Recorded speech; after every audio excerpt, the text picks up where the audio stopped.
สบายดีพ่อแม่พี่น้องสบายดีFCบัสบุสุคนเด้อพี่น้องเด้อเนาะมื้อนี้เปิดภาพคุณมากะพบเจอกับสาวมุกดามื้อนี้พาพี่พาน้องมาเบิ่งบรรยากาศอยู่หาอยู่หน้าเนาะพี่น้องมาแซมเขาหน้าพี่น้องแล้วก็มาลกหญ้าแต่ว่าลกบ่ไหวพี่น้องเนาะหาก็ได้สาวมุกดามา3 มื้อหาก็ได้ให้หนึ่งให้นี่ก็บ่แม่นน้อยๆได้พี่น้องเนาะแต่ว่าอันนี้ก็หญ้าลายแห้งพี่น้องเนาะแต่ว่ามันสิเป็นกอเขาห้างแต่ว่าลกมันก็เลี้ยวไหวอยู่พี่น้องเลยเนาะปลาไหวกับปลาไหวพี่น้องเนาะใส่เวลา2 มื้อแล้วก็มาแซมน้ำมื้อนี้เนาะพี่น้องสิพา FC มาเบิ่งเนาะเพราะว่าให้หน้าสามมุกดามันมีหญ้าแห้งหญ้าลายแห้งพี่น้องเนาะตอนนี้ทางมาถาเพิ่นกำลังทำการตัดต้นเข่าเนาะพี่น้องเนาะแต่ว่าสูตรนี้หันบ่เคยเห็นจักเทื่อพี่น้องเนาะแต่ว่าเห็นหลายผู้หลายคนหรือว่าพี่น้องทางโซเชียลอะไรเนาะทาง Facebook เฮาที่ว่าเพิ่นถ่ายทำลงก็คือแบบเพิ่นตัดเนาะตัดแล้วก็ตัดเข่าออกใบเข่านะพี่น้องแต่บัดนี้หันแล้วก็เอาปุ๋ยมาใส่มาสานเลยมาเฮ็ดให้แบบหญ้าบ่ค่อยมีลายปานใดว่าซีซ่าเนาะแล้วมื้อนี้ทางสาวมุกดาก็เลยลมกระเป๋าฐานเนาะก็เลยมาลองเบิ่งให้หนึ่งเดี๋ยวจะกับกล้องให้ FC เบิ่งเด้อหน้าสาวมุกดาให้นี่หันหญ้าลายแห้งพี่น้องเนาะให้นี่หันคือลกออกไปแล้วก็พอได้แย่งให้หนึ่งพี่น้องเลยเนาะหญ้าก็มีอยู่แต่บ่ค่อยลายผู้ตามคันให้คันหน้าเนาะมีถูกแก่เพราะว่าทางสาวมุกดาลกออกอันนี้ค่ะจะเป็นครั้งแรกเลยพี่น้องเนาะบูว่าผลออกมามันสิเป็นจังใดเด้อพี่น้องเด้อเนาะเพราะว่าหากระเฮ็ดครั้งแรกทางสามมุกดานะก็ได้ FC พี่น้องคนใดที่ว่าเคยเฮ็ดหน้าหวานกะมาบอกในเด้อพี่น้องเด้อเนาะในนาเนี่ยก็มีน้ำกระไรเติบได้พี่น้องเลย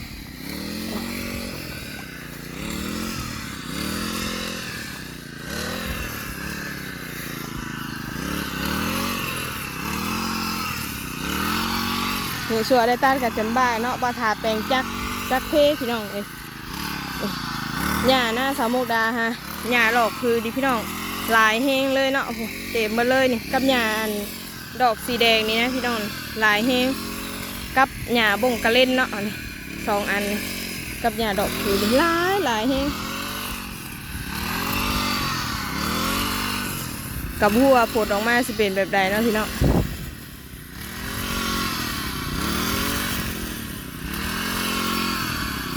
อันนี้หาครั้งแรกลองผิดลองถือเด้อพี่น้องเลยเนาะเดี๋ยวสิมาอัปเดตบัดตอนเข่าโป้งพี่น้องเลยว่ามันสิออกมาแบบใดเนาะ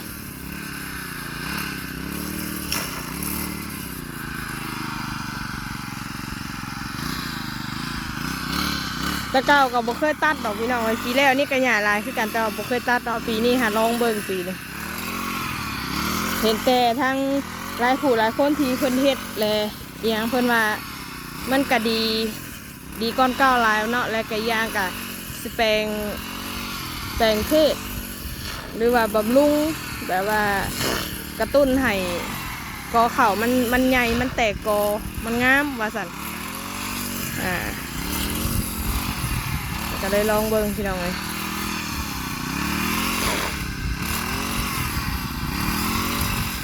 แต่ว่าน้ำลายเพิ่มไปจักเนาะพี่น้อง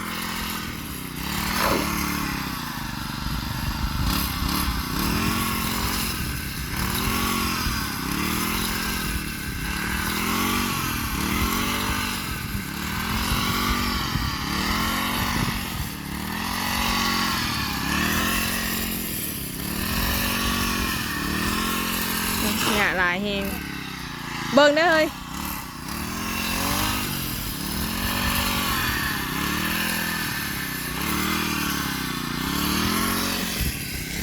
หน้ากะหญ้าลายพี่น้องเนาะสำหรับหน้าบ้านให้รูปนะแห้งลายให้ลมนะอันนี้ก็คือทำการแซมไปได้แซมกับบ่ได้แบบทีแห้งเนาะแบบว่าห้องแซมแบบพ่อเขาฆ่าบอลที่ว่ามันแบบมันแบบเข่าบ่ออกนะพี่น้องเนาะที่ว่ามันเห็นปึ้งลายเท่ากับแซมเนี่ย จะบอนได้แบบพอดีแบบซ้ำนี่ปกจอกแจ๊กแวกกับบอได้แซมพี่น้องเนาะกับปล่อยผ่านเลย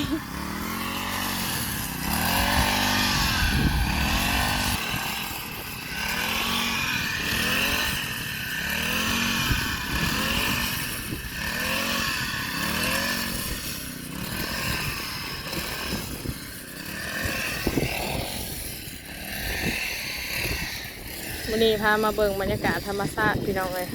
แล้วก็ให้นั่นพี่น้องให้นั่นกับงานหนึ่งเนาะลายให้อันนี้ทางสาวมุกดาสีให้ทางพอบ้านเพิ่นตัดแต่บอลที่ว่ามันมีหญ้าลายนะพี่น้องบอลแถวบ่มีหญ้ากะจะบริตัดเนาะแต่ว่าจะบริตัดเบิร์ดนี่เด้อพี่น้องเด้อเนาะจะตัดแต่บอลที่ว่างานมันมีหญ้าลายแล้วก็ลองเบิ่งเนาะถามว่ามันได้ผลดีกะปีหน้านี่กะสีตัด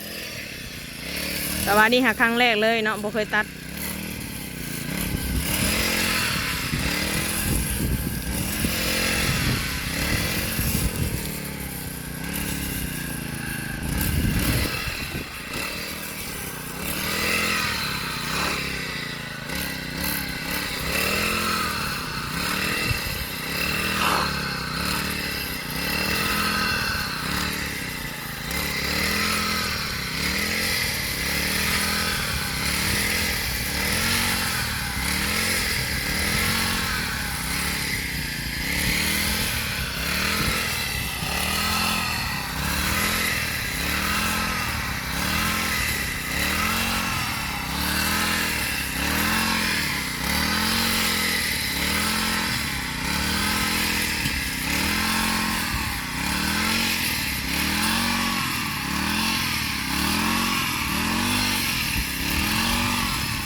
ท้องฟ้ากับมืดๆเนาะพี่น้องเห็นคือฝนสิตกนั่นแหละคือว่าโตอะนะอากาศนี่แห้งหลายพี่น้องเอ้ยหญ้าโหเต็มอยู่เนาะ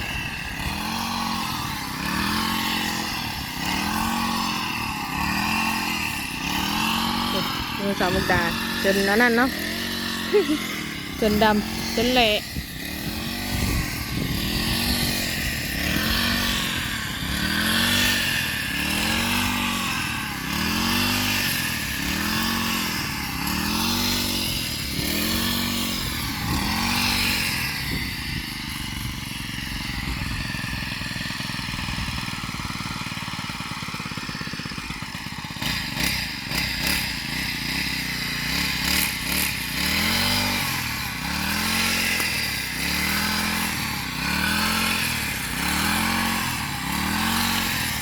อันนี้นะคะอันน่ะถ้าสาวมุกดาขอถามเลยเด้อพี่น้องเด้อเนาะหลังจากที่เขาตัดแล้วอันประมาณจักมือเนาะที่ว่าเพิ่นให้ใส่ปุ๋ยเนาะพี่น้องปุ๋ยนี่ก็เห็นหลายคนว่าใส่ปุ๋ยน่าจะเป็นปุ๋ยกากระต่ายเนาะเป็นปุ๋ยสูตรเร่งหรือว่าตัดแล้วแหละเขาอันน่ะมือใหม่มาแล้วเขาใส่เลยบ่หรือว่ารอให้มันถอนยอดยาวก่อนหรือว่าจังคอยใส่น้ำหลังเนาะอันนี้หาบ่ฮู้แท้ๆแล้วก็ให้ FC คอมเมนต์บอกหน่อยเด้อพี่น้องเด้อคนใดที่ว่าเคยเฮ็ดสูตรนี้เนาะแล้วว่ามันได้ผลดีบ่กับระหว่างตัดบ่ตัดหั่นนะพี่น้อง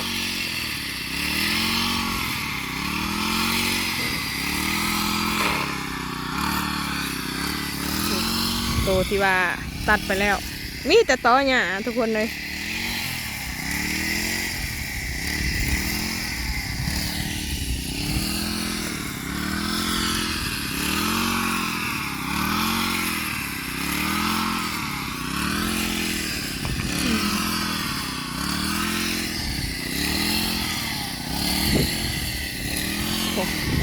คณะกันนะมีแต่หญ้า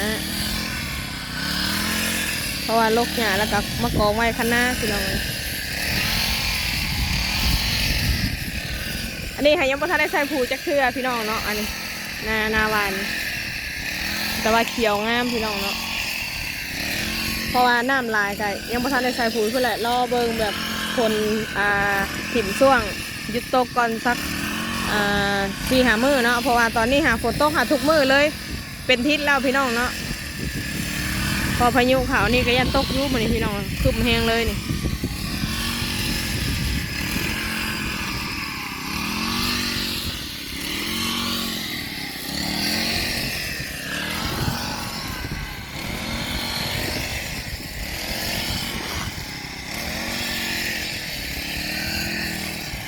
เนี่ยลายแห้ง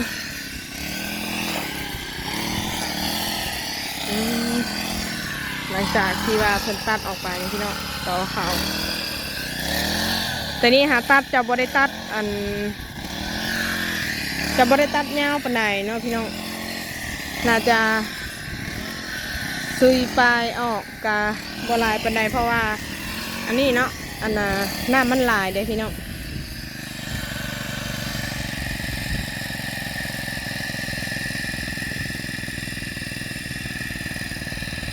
เอามาพี่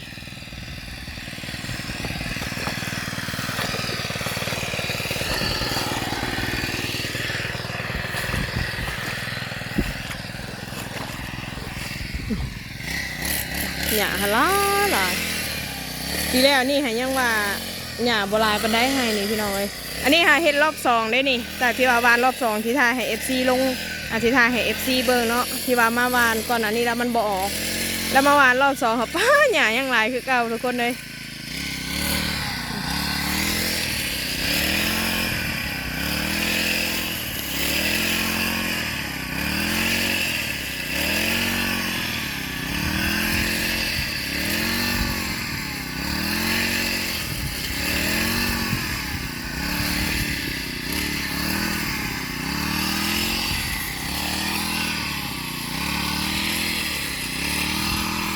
ทางเขาสูงๆพุ่นกะจะได้ตัดเบิดคือกันเนาะพี่น้องอันนั้นหางามแห้งเนาะเพราะว่าเป็นบอลคีมูที่ว่าทางสาวมุกดาตากแล้วก็เอามาใส่เนาะบอลใดมีคีมูหางามผู้พี่น้องเลยทางนั้นก็งามซ้ำผู้แบบสูงแบบโอ้ขาวงามเนาะหาเสียทีแต่ว่ามันอยากทีโพดแต่ให้นี่ค่ะเขาปลูกบ่อยากพอเนาะแต่ว่าผลสรุปออกมาแล้วค่ะพอดีเลยพี่น้องเนาะบ่ทีบ่ห่างแต่ว่าบอลนี่หามันเข่าบ่ออกอันนี้แต่บอลที่ว่าเข่าออกหามันพอดีเลยแต่ว่าบอลถาได้เป็นคนวานเนาะ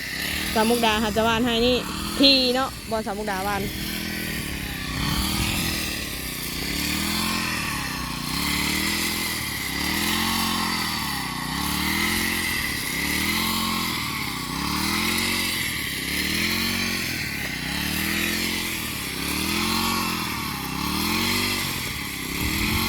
กระลุ่นเนาะพี่น้องย่าฝนตกและน้ำท่วมมันก็บ่แห้งแต่ก็ใครในตะวันไฮนี่ค่ะมันโบเมนไฮร่องแห้งเนาะเพราะว่ามันจะบริมีไฮอื่นที่ว่าแบบปล่อยลงมาใส่นะแต่มีแต่ไฮของมันเองก็เลยว่าตัดแล้วก็ถ้าว่ามันน้ำฝนตกเขาก็คอยเป่งออกเนาะถ้าว่าน้ำเป่งบ่ตกเลยกับกล้าตัดคือกันพี่น้องเนาะย่านสมมุติว่าฝนตกพาลมมาหลายย่านพายุเข่าอะไรแบบฝนตกลงอะไรแบบโอ้ยน้ำท่วมเนาะ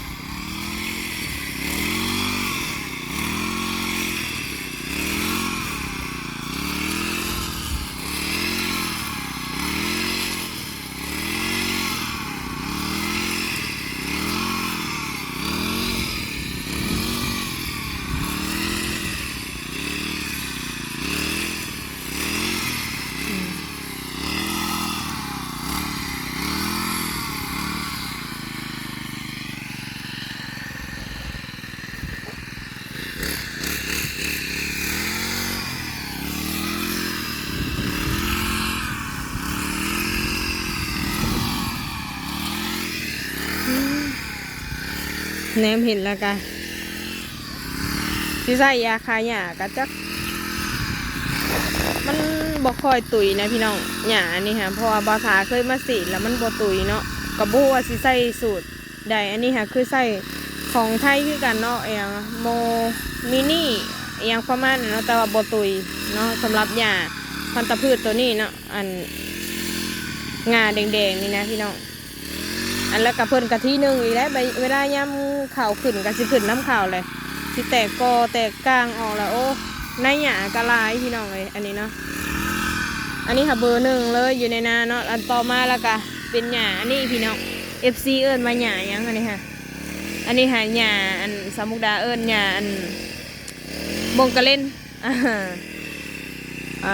อันนั้นค่ะเบอร์หนึ่งอันนี้ค่ะเบอร์สองนี่แต่หญ้านี่ก็อันตรายพี่น้องนี่อันเพิ่นอันนี้ก็บ่ได้อยากตุยได้นี่แล้วก็หญ้าดอกนี่แหละนี่หนวดปลาดุกนี่พี่น้องโอ้หลายเนาะแล้วก็หญ้าดอกแดงๆคือผืออันคือผือนั่นพี่น้องเลยหลายแฮงอันนั้นเนาะ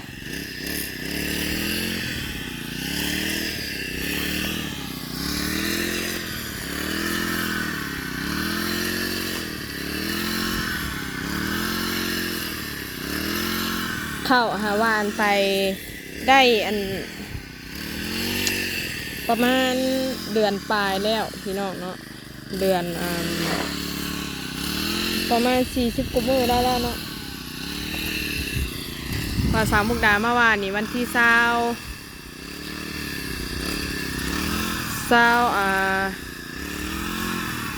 พฤษภาคม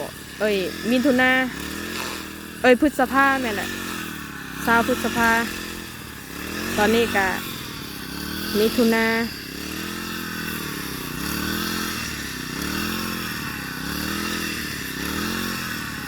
ากรกฎแหละตอนนี้เนาะจากไหนกับประมาณนี้เด้อพี่น้องเด้อเนาะใครมีความคิดความเห็นแบบใดก็คอมเมนต์ลงแล้วก็ให้ความรู้สามมุกดาในเด้อเนาะที่ว่าทำการตัดนี่ก็คือส่วนหนึ่งก็คือหญ้าหลายเนาะพี่น้องเนาะก็เลยตัดสินใจตัดเนาะหญ้าเต็มไปเลย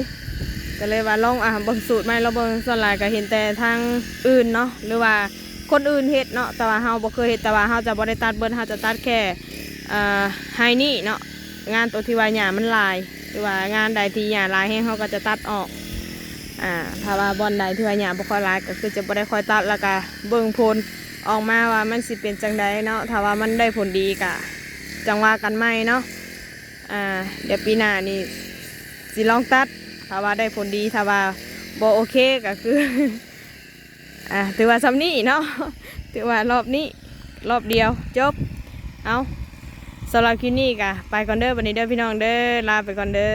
เนาะสบายดี